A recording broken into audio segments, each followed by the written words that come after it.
नाम है kinetics and mechanism of polymerization. और इससे पहले हम अपनी यूनिट ख़त्म कर चुके हैं इंट्रोडक्शन टू पॉलीमर्स। तो अगर आपने वो यूनिट के वीडियो नहीं देखे तो पहले आप उनको देखिएगा, उसके बाद इस यूनिट पर आइएगा, ठीक है। वरना तो आपको समझ में नहीं आने वाला है। तो अच्छा, अब इसमें हम क्या पढ़ेंगे? इसमें हम जितने भी पॉलीमराइजेशन होते हैं, जितने भी टाइप के पॉलीमराइजेशन होते हैं, उन सब की काइनेटिक्स और मैकेनिज्म के बारे में पढ़ने जा रहे हैं। तो कुछ पॉलीमराइजेशन की काइनेटिक्स आपके सिलेबस में है और कुछ की मैकेनिज्म है। तो देख लेते हैं कि आप आज के वीडियो में हम क्या पढ़ने जा रहे हैं। तो सबसे पहले हम इसमें देखेंगे टाइप्स ऑफ पॉलीमराइजेशन, कितने टाइप का पॉलीमराइजेशन हो सकता है। तो सबसे पहले तो यही कि पॉलीमराइजेशन होता क्या, ये तो आप लोगों को अब तक मालूम पड़ ही गया होगा अगर आपने पहले वीडियोस देखे हैं तो, कि जो पॉलीमर्स फॉर्म होने की जो टेक्निक है, बस हम उसको पॉलीमराइजेशन बोल देते हैं। और पॉलीमर्स कैसे बनेंगे? जब बहुत सारी मोनोमर यूनिट्स आपस में जुड़ जाएंगी और जुड़कर एक बहुत बड़ा सा मॉलिक्यूल बनाती हैं, उस बड़े मॉलिक्यूल को हम पॉलीमर बोल देते हैं और इस मैकेनिज्म को हम पॉलीमराइजेशन बोलते हैं। तो polymers are formed as a result of polymerization. तो पॉलीमर्स जो होते हैं वो पॉलीमराइजेशन का रिजल्ट होता है, ठीक है। Polymerization is the chemical combination of a large number of monomer molecules. Polymerization क्या है? वो एक केमिकल कॉम्बिनेशन है किनका? बहुत सारे मोनोमर मॉलिक्यूल्स का। The polymerization may be divided into two types. तो पॉलीमराइजेशन को ब्रॉडली हम दो टाइप्स में डिवाइड कर सकते हैं। एक तो होगा नंबर 1 कंडेंसेशन, या हम इसको बोल सकते हैं स्टेप ग्रोथ पॉलीमराइजेशन। दूसरा होता है एडिशन पॉलीमराइजेशन, या इसका दूसरा नाम है चेन ग्रोथ पॉलीमराइजेशन। तो सबसे पहले हम वन बाय वन देखेंगे। तो सबसे पहले हम देखेंगे कंडेंसेशन पॉलीमराइजेशन या स्टेप ग्रोथ पॉलीमराइजेशन हम किसको बोल रहे हैं। In this type of polymerization, the process begins with the condensation between two units of monomers, resulting in the formation of a dimer with elimination of a molecule like H2O, NH3, alcohol, etc. तो इसमें क्या होगा? Combination तो यहाँ पर भी सभी जगह कॉम्बिनेशन हो रहा है, जितने भी पॉलीमराइजेशन है। यहाँ पर हम क्या कर रहे हैं? सपोज हमने दो मोनोमर की यूनिट ले ली, ठीक है। उन दो मोनोमर की यूनिट को लेकर जब हम उन्हें जोड़ेंगे, यानी कि जब वो जुड़ जाएंगे, तो वहाँ पर कहीं ना कहीं छोटे छोटे मॉलिक्यूल्स ज़रूर निकलेंगे। कंडेंसेशन में, कंडेंसेशन रिएक्शन में भी यही होता है कि कुछ ना कुछ निकलता ज़रूर है रिएक्शन में, ठीक है। और वो क्या निकल रहे हैं? या तो वाटर निकल सकता है, या अमोनिया निकल सकती है, या अल्कोहल निकल सकता है। तो दो मोनोमर के मॉलिक्यूल जब मिलेंगे तो कुछ ना कुछ वहाँ निकलेगा ज़रूर। और जो वो दोनों मोनोमर मॉलिक्यूल आपस में जुड़ के जिस मॉलिक्यूल को फॉर्म कर रहे हैं उसको हम बोलेंगे डाइमर। डाइमर का मतलब है इस डाइमर में दो मोनोमर के मॉलिक्यूल जुड़े हुए हैं और साथ ही साथ कुछ ना कुछ निकला भी है। एलिमिनेशन ज़रूर होगा। एलिमिनेशन मतलब कुछ ना कुछ रिएक्शन से निकला भी है। फिर क्या होगा? द डाइमर दस फॉर्म्ड, जो डाइमर अब बना, then condenses with the third molecule of monomer. फिर क्या होगा? वो डाइमर जो है तीसरे मोनोमर के मॉलिक्यूल से कंडेंस होगा, यानी कि तीसरे मोनोमर का मॉलिक्यूल जब इस डाइमर से जुड़ेगा तो फिर से कुछ ना कुछ एलिमिनेशन होगा और एंड फॉर्म्स अ ट्राइमर। तो अब ट्राइमर बनेगा। ट्राइमर मतलब जब तीन मोनोमर के मॉलिक्यूल ले लिए, तो डाइमर में ऑलरेडी दो तो थे ही, एक मोनोमर हमने और ले लिया तो बन गया ट्राइमर। ऐसे ही ट्राइमर फिर से एक और मोनोमर का मॉलिक्यूल से जुड़ जाएगा तो टेट्रामर बन जाएगा। टेट्रामर से पेंटामर, पेंटामर से हेक्सामर। तो इस तरह से जुड़ते जुड़ते जुड़ते बाय स्टेप हो रही है, क्योंकि इसीलिए हम इसको स्टेप ग्रोथ पॉलीमराइजेशन बोल रहे हैं। एक एक स्टेप में एक एक मोनोमर मॉलिक्यूल जो है जुड़ता चला जा रहा है। तो जब बहुत सारे मॉलिक्यूल ऐसे जुड़ जाएंगे मोनोमर के, तो हमारे पास जो कंपाउंड आएगा उसको हम पॉलीमर बोल रहे हैं और वो कंडेंसेशन पॉलीमर बनेगा। और इस प्रोसेस को हम कंडेंसेशन पॉलीमराइजेशन बोल दे रहे हैं। तो the process continues till a polymer of very high molecular weight is obtain. तो ये प्रोसेस तब तक कंटिन्यू रहता है जब तक कि हमें जितना हाई मॉलिकुलर वेट का पॉलीमर हमें चाहिए तब तक वो बन ना जाए। Since the formation of a polymer occurs step by step, क्योंकि पॉलीमर का फॉर्मेशन जो है स्टेप बाय स्टेप हो रहा है, हर एक स्टेप में एक एक मोनोमर मॉलिक्यूल जुड़ता जा रहा है। तो this type of polymerization is also called step polymerization. तो इसीलिए हम इसको स्टेप पॉलीमराइजेशन या स्टेप ग्रोथ पॉलीमराइजेशन, शायद हमें ग्रोथ लिखना भूल गई, तो स्टेप ग्रोथ पॉलीमराइजेशन कहते हैं। During condensation small molecules like H2O, NH3 etc. Are eliminated. क्योंकि हम जब ये कंडेंसेशन करा रहे हैं तो ये छोटे छोटे मॉलिक्यूल्स एलिमिनेट हो रहे हैं, निकल रहे हैं। तो therefore the repeating unit in the polymer is not the same as monomer. तो यहाँ पर जो रिपीटिंग यूनिट होंगी पॉलीमर्स में, मैंने आपको बताया था मोनोमर्स की रिपीटिंग यूनिट होती है, पर यहाँ पर पॉलीमर की जो रिपीटिंग यूनिट होंगी वो मोनोमर के जैसी नहीं होंगी। क्यों? क्योंकि यहाँ पर कुछ ना कुछ एलिमिनेट हो रहा है। कैसे नहीं होंगी वो अभी हम आगे एग्जाम्पल में देखेंगे।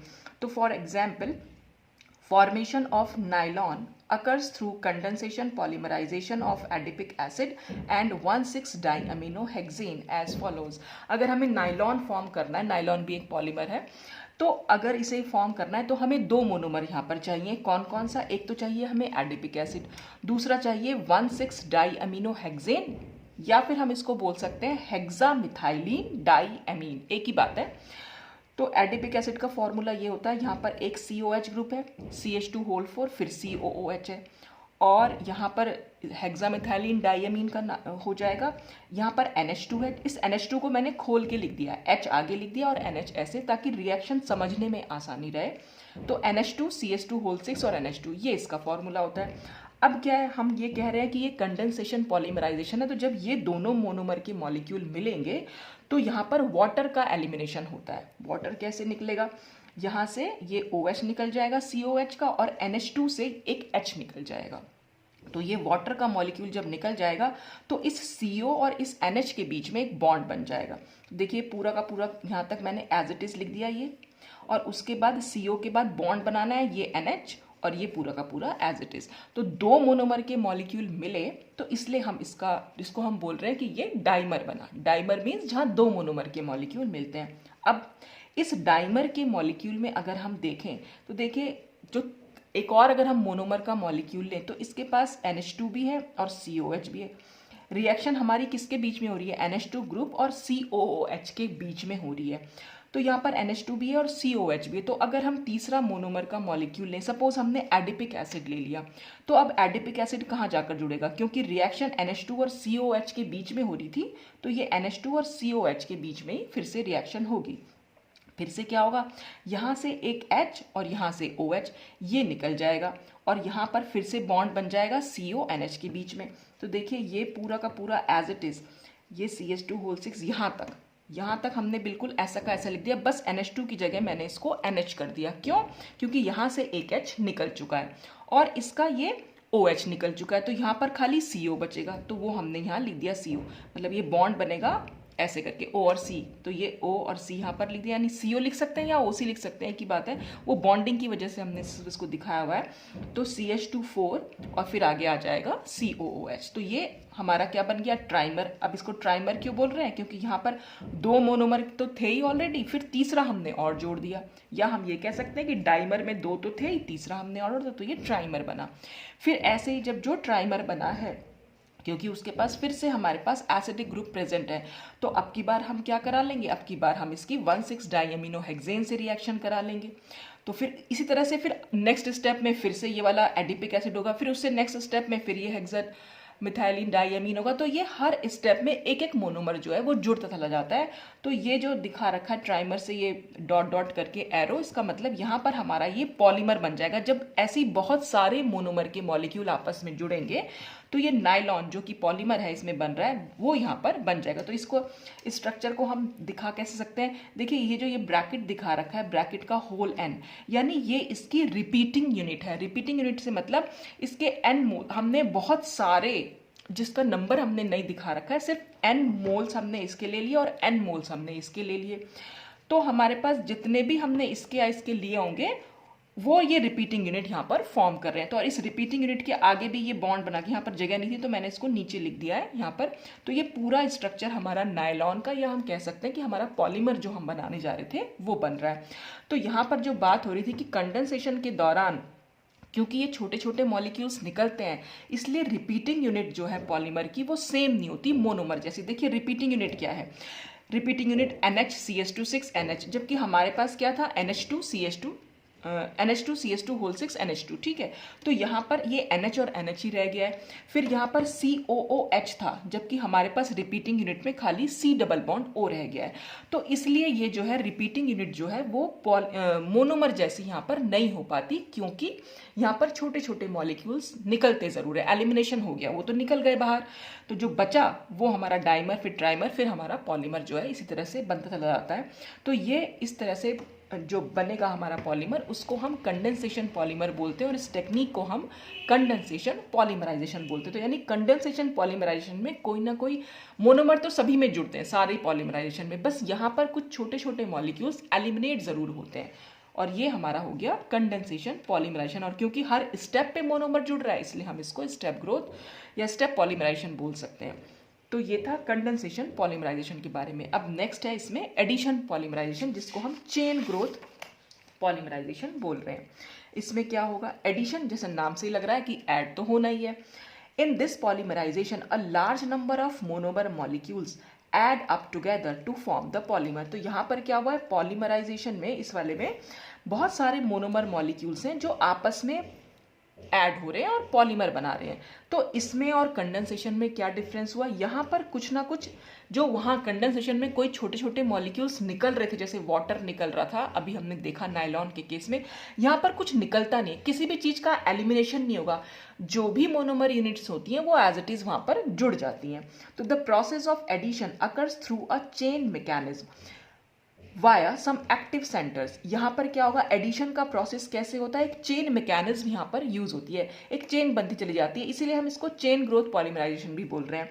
और चेन मैकेनिज्म होगी कैसी, कुछ एक्टिव सेंटर्स यहाँ पर बन जाते हैं। वो एक्टिव सेंटर्स कैसे बनते हैं वो हम जब एडिशन की पॉलीमराइजेशन की मैकेनिज्म पढ़ेंगे तब हम अच्छे से समझेंगे। और ये एक्टिव सेंटर्स क्या हो सकते हैं, तो these active centres could be free radicals, carbonium ion और कार्ब एनायंस। ये सब टर्म्स भी आपने पढ़ी हुई होंगी। जब हम रिएक्शन मैकेनिज्म पढ़ते हैं तो कुछ रिएक्शन इंटरमीडिएट्स वहाँ बनते हैं, तो और ये रिएक्शन इंटरमीडिएट्स कहलाते हैं। तो ये यहाँ पर जब पॉलीमराइजेशन में हम इनको एक्टिव सेंटर्स बोल देते हैं क्योंकि यही रिएक्शन को आगे बढ़ाने में हेल्प कर देते हैं। तो this polymerization is also known as chain polymerization, क्योंकि यहाँ पर एक तरह से चेन, अभी हम देखेंगे चेन मैकेनिज्म कैसे होती है यहाँ पर, तो इसीलिए हम इसको चेन पॉलीमराइजेशन या चेन ग्रोथ पॉलीमराइजेशन भी बोल दे रहे हैं। Since small molecules like H2O, NH3 etc. are not eliminated in this case, यहाँ पर कोई भी ये छोटे मॉलिक्यूल्स नहीं निकल रहे हैं, इसलिए the repeating unit in the polymer is the same as the monomer unit. इसलिए यहाँ पर पॉलीमर में जो रिपीटिंग यूनिट होगी वो बिल्कुल सेम होगी जैसे कि हमारी मोनोमर की। तो एडिशन पॉलीमराइजेशन का एग्जाम्पल, जैसे इथाइलिन के हमने n मोल्स ले लिए, यानी इथाइलिन के हमने n नंबर, कोई भी नंबर हो सकता है n यहाँ पर, तो बहुत सारे मॉलिक्यूल्स हमने इथाइलिन के ले लिए, तो वो आपस में कैसे जुड़ेंगे, CH2 CH, सब इस तरह से यहाँ पर जुड़ते चले जाएंगे। और क्योंकि एक CH2 दूसरे CH2 से इस तरह से जुड़ रहा है, देखिए यहाँ पर सपोज ये एक इथाइलिन का मॉलिक्यूल है और ये एक इथाइलिन का मॉलिक्यूल है, तो दोनों आपस में जुड़ेंगे कैसे, डबल बॉन्ड टूटेगा और इन दोनों के बीच में एक सिंगल बॉन्ड बन जाएगा। तो यहाँ पर आप देख रहे हैं रिपीटिंग यूनिट क्या होगा, ये CH2 CH2 CH2 repeating unit है, और यहाँ पर भी ये जो है हमारी इथाइलिन में भी CH2 है, तो यहाँ पर रिपीटिंग यूनिट बिल्कुल वैसे ही होती है जैसा हमारा मोनोमर होता है। या हम देख लें, ये मैंने नाम ही नहीं लिखा इसका, ये है हमारा प्रोपाइलिन। प्रोपाइलिन के भी हमने n मोल्स ले रखे हैं, फिर इसका पॉलीमराइजेशन कराएंगे। तो पॉलीमराइजेशन होगा कहाँ, जहाँ पर डबल बॉन्ड है। मैंने आपको बताया था पॉलीमराइजेशन हमारा तभी पॉसिबल है जब उस मोनोमर की कोई फंक्शनैलिटी होगी। फंक्शनैलिटी से मैंने आपको बताया था कि नंबर ऑफ बॉन्डिंग साइट, तो या तो उसमें कोई फंक्शनल ग्रुप प्रेजेंट होना चाहिए या डबल या ट्रिपल बॉन्ड होना चाहिए। तो यहाँ पर एडिशन कहाँ पर हो जाएगा, ये डबल बॉन्ड जो है सिंगल बॉन्ड में चेंज होगा और आगे इसके दूसरा प्रोपाइलिन का मॉलिक्यूल यहाँ पर जुड़ जाएगा। जैसे हमने यहाँ पर एग्जाम्पल में दिखा भी रखा है कि यहाँ पर क्या है, CH3 CH CH2, तो ये CH3 CH CH2 और उसके बाद देखेंगे CH3 CH CH2। तो इसमें जो रिपीटिंग यूनिट है वो बिल्कुल हमारी मोनोमर जैसी है। तो यहाँ पर क्योंकि कोई एलिमिनेशन नहीं हो रहा है, इसलिए यहाँ पर रिपीटिंग यूनिट जो होती है वो बिल्कुल मोनोमर जैसी होती है।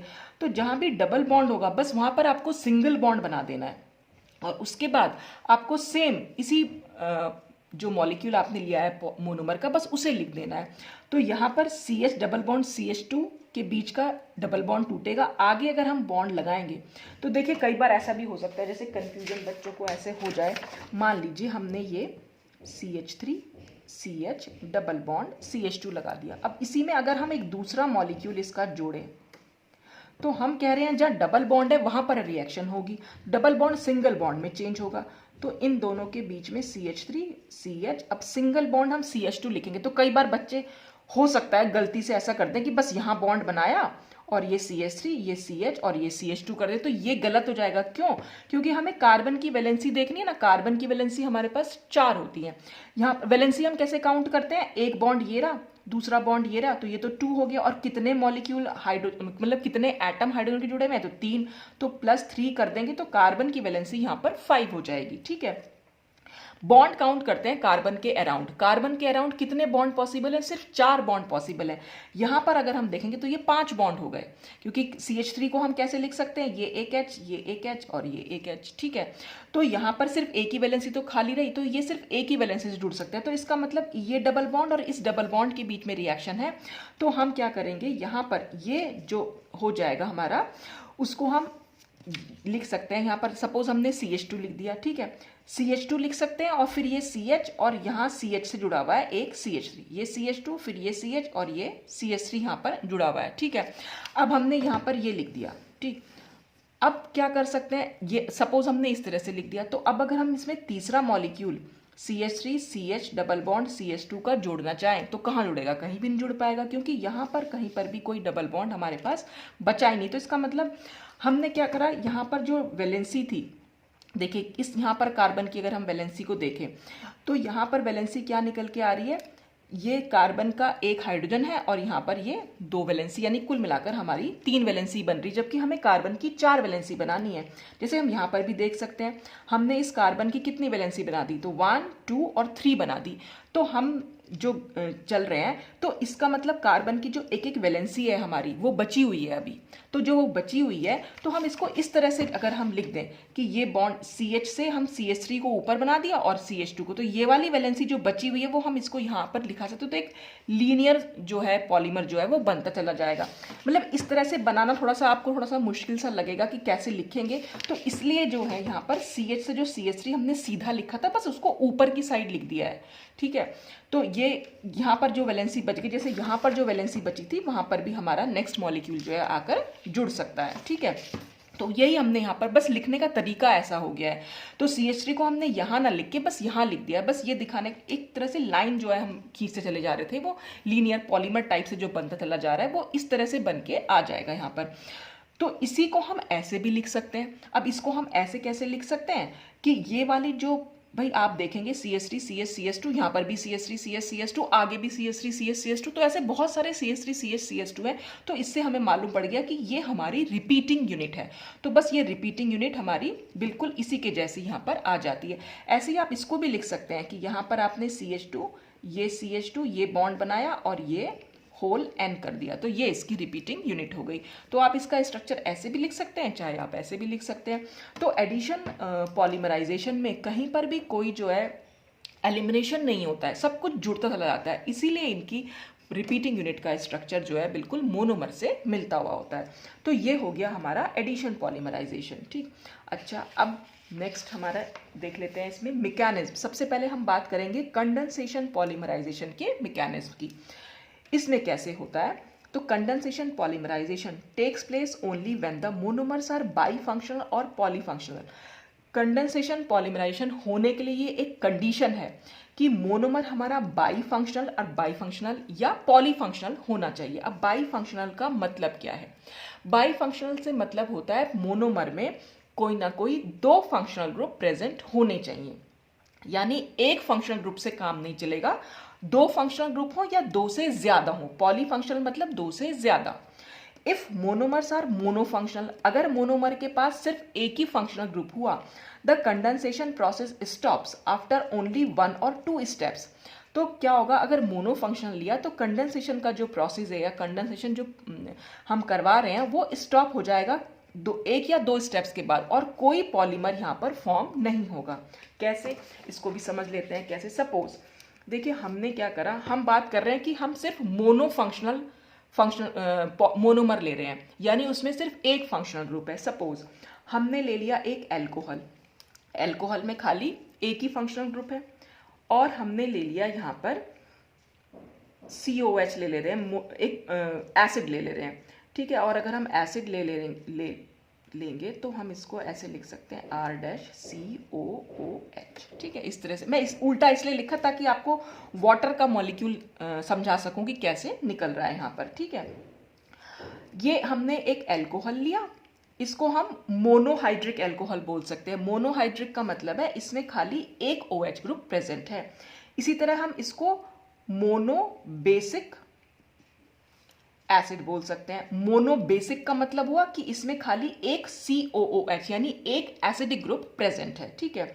आर हमारा कोई भी जनरल, हम कुछ भी, मैं कुछ लिख नहीं रही हूँ, कोई भी एल्काइल ग्रुप हम यहाँ पर ले सकते हैं। सपोज यहाँ पर अगर हम CH3 लगा दूँ तो ये एसिटिक एसिड बन जाएगा, ठीक है। तो आर या आर डैश हमारा कुछ भी हो सकता है। ये एक जनरल रिएक्शन मैं आपको समझा रही हूँ। तो ये हमारा मोनोहाइड्रिक एल्कोहल जिसमें सिर्फ एक ही फंक्शनल ग्रुप प्रेजेंट है, और ये हमारा मोनोबेसिक एसिड जिसमें खाली एक ही फंक्शनल ग्रुप प्रेजेंट है। इसमें अल्कोहलिक ग्रुप है और इसमें एसिडिक ग्रुप है। तो अब रिएक्शन क्या होगी? अल्कोहल और एसिड की रिएक्शन आपने पढ़ी होगी, हमेशा एस्टर्स बनते हैं। तो इसमें क्या होगा, यहां से एक H और इसका ये OH, देखिए ये निकल जाएगा। ये H और ये OH निकला तो हमारे पास क्या बचेगा? R के बाद अभी ऑक्सीजन है, ठीक है। ऑक्सीजन के बाद H तो खत्म हो गया, OH भी निकल चुका है, तो यहाँ बचा OC। तो ये OC और R डैश, तो ये हमारे पास क्या बन के आया? एस्टर। अब जब ये एस्टर बना तो क्या हम इसमें कोई और मोनोमर, इन दोनों में से कोई भी एक मोनोमर जोड़ सकते हैं? कभी भी नहीं जोड़ पाएंगे। क्यों? क्योंकि इसके यहाँ पर इस कॉर्नर पर कहीं पर भी कोई, ना तो कोई अल्कोहलिक ग्रुप है ना ही कोई एसिडिक ग्रुप है। रिएक्शन किसके बीच में हो रही थी? अल्कोहलिक ग्रुप और एसिडिक ग्रुप के बीच में। उन दोनों की रिएक्शन से तो वाटर का मॉलिक्यूल निकल रहा था, लेकिन यहाँ पर तो दोनों के पास एल्काइल ग्रुप है। अब ये तो किसी से रिएक्शन, इन मतलब जो हमने ये ले रखे हैं हमारे मोनोमर्स, इनसे रिएक्ट नहीं कर पाएगा, तो रिएक्शन तो यहीं खत्म हो गई एक ही स्टेप के बाद। तो ये मोनोफंक्शनल से हमारा काम नहीं चलेगा। अब अगर हम एक मोनोमर बाई फंक्शनल ले लेते हैं और दूसरा मोनोमर हमारा मोनोफंक्शनल लिया, तो हम देखते हैं क्या रिएक्शन होगी। देखिए हमने क्या करा, एक ले लिया RCOH और दूसरा हमने ले लिया R-OH, यानी अब हमने क्या करा, हमने ले लिया एक डाईहाइड्रिक एल्कोहल। डाईहाइड्रिक क्योंकि इसमें दो एल्कोहलिक ग्रुप प्रेजेंट है, और ये तो हमारा मोनोबेसिक एसिड है, खाली एक ही इसमें फंक्शनल ग्रुप प्रेजेंट है, ठीक है। अब जब रिएक्शन होगी तो रिएक्शन कैसे होगी? फिर से ये OH और ये H निकल जाएगा, जो बचेगा वो सब आपस में जुड़ जाएगा। तो R के बाद यहाँ CO है, CO के बाद यहाँ O है, फिर R डैश है और ये OH है, ठीक। तो अभी हम देख रहे हैं क्योंकि इसके पास एक फंक्शनल ग्रुप प्रेजेंट है तो अभी तो रिएक्शन हो सकती है। और रिएक्शन के लिए हम क्या लेना पड़ेगा? हमें एसिड लेना पड़ेगा, क्योंकि रिएक्शन अल्कोहलिक और एसिडिक ग्रुप के बीच में है, और अल्कोहलिक ग्रुप यहाँ पर है तो हमने एक अपना मोनोमर का मॉलिक्यूल ले लिया, ठीक है। तो जब हमने एक मोनोमर का मॉलिक्यूल लिया तो फिर से रिएक्शन कैसे होगी? यहाँ से एक H निकलेगा और ये OH निकलेगा। तो फिर हमने क्या बना लिया यहाँ पर? RCOOR-। अच्छा, इसको हम बोल दे रहे हैं मोनो एस्टर। जो हमारा बन के आया वो हमारा बना मोनो एस्टर, क्योंकि इसमें एक एस्टर मतलब एस्टर ग्रुप प्रेजेंट है। अब हम देखें इसमें क्या बन रहा है, R-, फिर से हमारा O यहाँ से बचा हुआ है, यहाँ पे क्या बचा है? O, C और R बचा हुआ है, ठीक है। तो ये हमारा एक डाइएस्टर बन जाएगा, क्योंकि अब इसमें दो एस्टर ग्रुप जो है प्रेजेंट है, ठीक है। अब फिर से अगर हम मोनोमर बनाना मतलब फिर से अगर हम किसी मोनोमर से इसकी इन दोनों में से कोई भी एक मोनोमर लें और उसकी रिएक्शन इस डाइएस्टर से कराना चाहें तो क्या करवा सकते हैं? कभी भी नहीं करवा पाएंगे। क्यों? क्योंकि यहाँ पर जो देखें इनके पास सिर्फ कॉर्नर में एल्काइल ग्रुप बचा हुआ है, ठीक है। कोई अल्कोहलिक ग्रुप नहीं है, कोई एसिडिक ग्रुप नहीं बचा, तो रिएक्शन हो ही नहीं पाएगी आगे। तो ये तो रिएक्शन यहाँ पर हमारी फर्स्ट स्टेप में ही खत्म हो गई, और ये रिएक्शन हमारी 2 स्टेप में ही खत्म हो गई। तो ये रिएक्शन जहाँ पर हमने अब तो कंडीशन इसीलिए हमारी बनी कि दोनों के दोनों मोनोमर्स, यानी जितने भी हमने मोनोमर्स लिए हैं वो या तो बाई फंक्शनल हो, इसके पास भी 2 COH ग्रुप होने चाहिए और इसके पास भी 2 OH ग्रुप होने चाहिए। पर्टिकुलर इस रिएक्शन की मैं बात कर रही हूँ। तो ये भी बाई फंक्शनल हो और ये भी बाई फंक्शनल हो, इसके पास भी 2 OH हो और इसके पास भी 2 COH हो, तब ये रिएक्शन आगे बढ़ जाएगी। तो तब ये रिएक्शन आगे बढ़ेगी, तब जाके हमें पॉलीमर मिल जाएगा। तो इसीलिए कंडीशन ये हुई कि जो भी हम मोनोमर्स ले रहे हैं वो सब के सब बाई फंक्शनल हो या पॉली फंक्शनल हो। तो एटलीस्ट वो बाई फंक्शनल तो होने ही चाहिए, अदरवाइज रिएक्शन जो है स्टॉप हो जाएगी और हमें कोई पॉलीमर जो है मिल नहीं पाएगा, ठीक। अच्छा, अब द मैकेनिज्म, अब हम मैकेनिज्म पे आते हैं, क्या हो रहा है। मैकेनिज्म जैसे आपको समझ में आ भी गई होगी।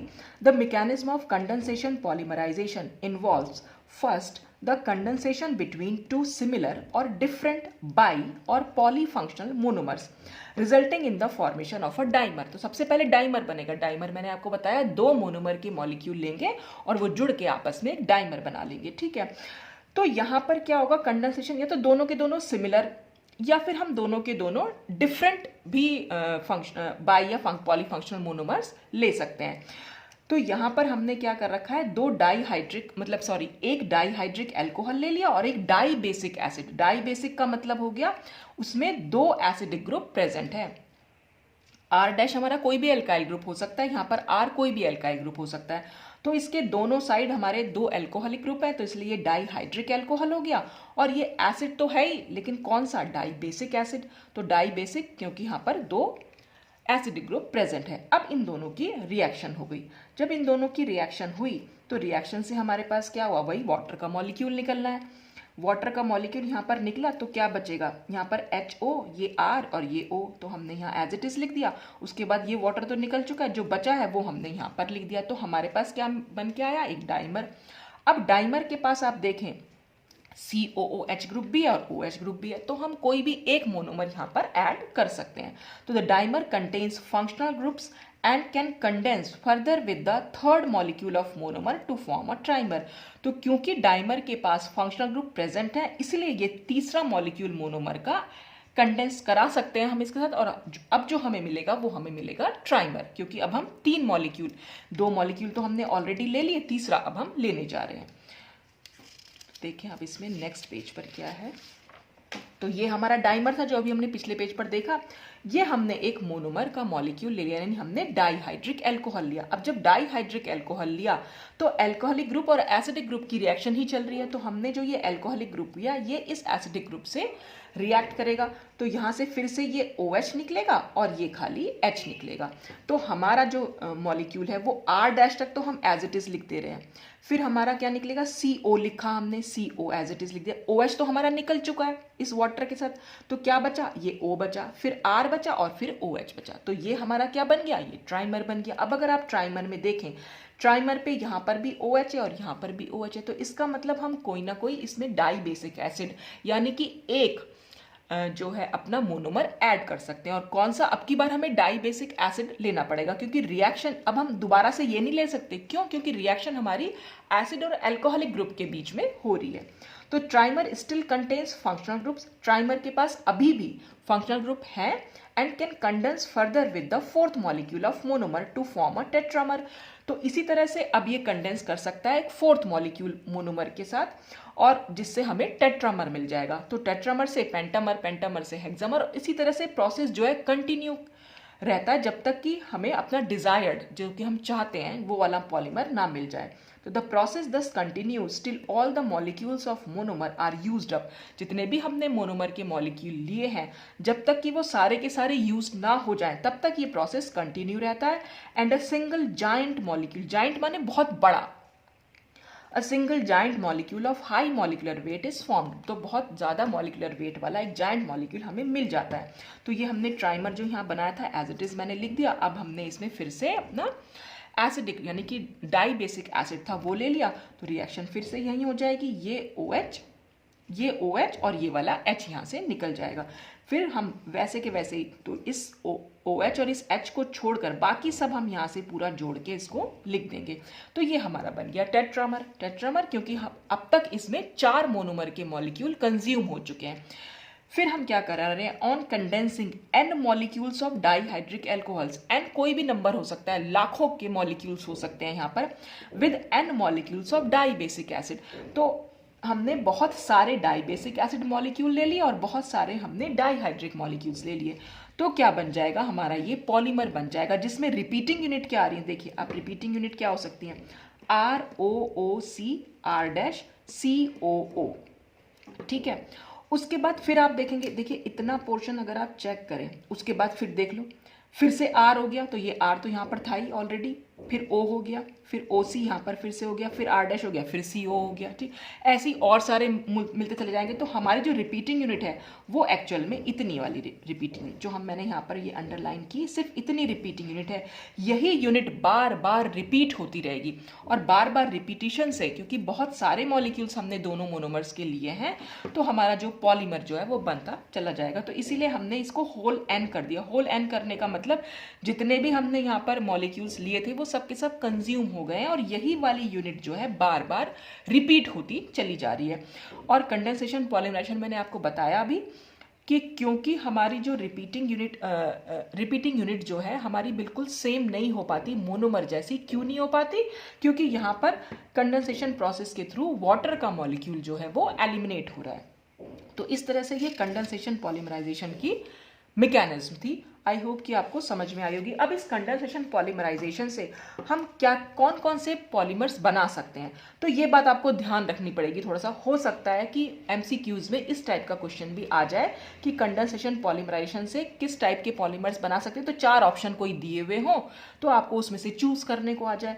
तो इससे हम बना सकते हैं पॉलीएस्टर्स, पॉलीएमाइड्स, पॉलीएनहाइड्राइड्स, पॉलीयूरिथेन्स, सिलिकॉन्स, फिनॉल फॉर्मेल्डिहाइड और यूरिया फॉर्मेल्डिहाइड पॉलीमर्स इससे हम बना सकते हैं।